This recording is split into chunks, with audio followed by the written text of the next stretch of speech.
Louis le précieux sang de notre Seigneur Jésus-Christ et le cœur immaculé de Marie. Voici dans cette troisième chapitre du Père Balms, choix d'une carrière. Signification vague du mot talent.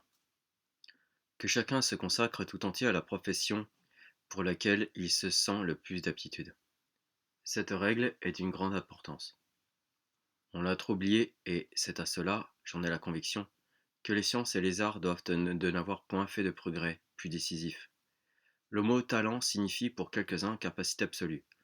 Un esprit heureusement doué pour une chose doit l'être également pour toute chose. Erreur capitale. Telle sera d'une capacité prodigieuse dans une branche des connaissances humaines, et fort médiocre ou complètement nulle dans les autres.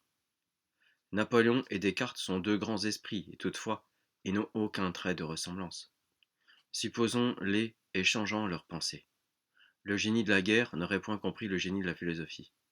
Le conquérant aurait certainement rangé le penseur au nombre de ceux qu'il nommait avec dédain idéologues. On pourrait écrire un livre sur les talents comparés en signalant les différences radicales qu'ils distinguent. À chacun sa part de force et de faiblesse. Il est peu d'hommes, il n'en existe point, on peut l'affirmer, qui parviennent à une égale supériorité en toutes choses. L'observation ne nous apprend-elle pas que certaines aptitudes se contrarient et se nuisent mutuellement? En effet, un esprit généralisateur possède rarement l'exactitude minutieuse. Demandez au poète, qui vit d'inspiration et d'images grandioses, de se plier sans effort à la régularité compassée des études mathématiques. Un instinct nous indique la carrière pour laquelle nous avons le plus d'aptitude. Aux facultés qu'il distribue à l'homme à différents degrés, le Créateur ajoute un instinct précieux qui lui indique l'emploi. Un esprit se plaît-il dans certains travaux? Les recherche-t-il avec persévérance? Au contraire, éprouve-t-il à s'y livrer une répugnance presque invincible et toujours renouvelée? Ne nous y trompons pas. La nature l'avertit, dans le premier cas, qu'il a reçu d'elle, et dans le second, qu'elle lui a refusé. Pour ce qui lui plaît, ou lui répugne de la sorte, des dispositions heureuses. Le sens du goût, lorsqu'il n'est point altéré par la maladie ou les mauvaises habitudes, distingue les aliments sains de ceux qui ne le sont pas. Il en est de même de l'odorat. Dieu n'a pu prendre un moindre souci de l'âme que du corps. Les parents, les maîtres, les directeurs des établissements d'éducation et d'enseignement feront bien d'adresser leur attention sur ce point.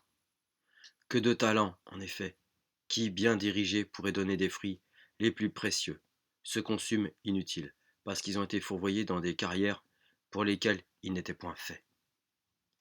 Il n'est personne qui ne puisse faire cet examen. L'enfant lui-même, dès sa 12e année, est en état de comprendre quels sont les travaux qui lui coûtent le moins, quelles sont les études où il déploie le plus d'aptitude et d'intelligence. Épreuve pour discerner les aptitudes particulières d'un enfant. Faites passer sous les yeux les enfants des produits divers, les œuvres remarquables de l'industrie et de l'intelligence humaine. Conduisez-les dans des établissements où l'instinct de chacun puisse être mis en présence de l'objet de son choix. Cette méthode sera très utile et très sûre. La nature prise sur le fait révélera des aptitudes que l'étude la plus attentive n'aurait peut-être jamais su découvrir.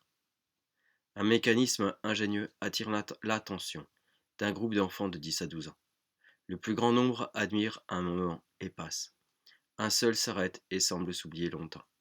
La curiosité de son examen, les questions pleines de sens qu'il adresse, la compréhension rapide du mécanisme qui l'intéresse ainsi, tout cela ne dirait-il rien à l'observateur attentif? Vous lisez une page sublime d'un maître dans l'art des vers, et dans votre jeune auditoire est assis un Lope de Vega, un Melendez, un Ercilla ou un Calderon. Voyez, ses yeux étincellent, sa poitrine se gonfle, l'imagination de l'enfant s'est enflammée sous une impression qu'il ne comprend pas lui-même. La nature a parlé, vous reconnaissez le poète. Mais gardez-vous d'intervenir ou de forcer les aptitudes. De deux enfants extraordinaires confiés à vos soins, vous pourriez bien ne rendre à la société que deux hommes d'une médiocrité extrême. L'aigle et l'hirondelle se distinguent par la force et la légèreté de leurs ailes. Et toutefois, jamais l'aigle ne prendra son vol à la manière de l'hirondelle, ni l'hirondelle à la manière du roi des airs. Ce conseil d'Horace, tantate diu, qui ferre requisent, qui valeant humeri, ce conseil de race aux écrivains, nous l'adressons à tout homme, qui veut se décider, en connaissance de cause, sur le choix d'une profession.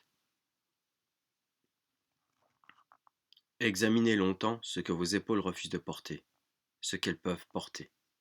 Gloria natissimis Deo, et intera pax omnibus bone voluntatis.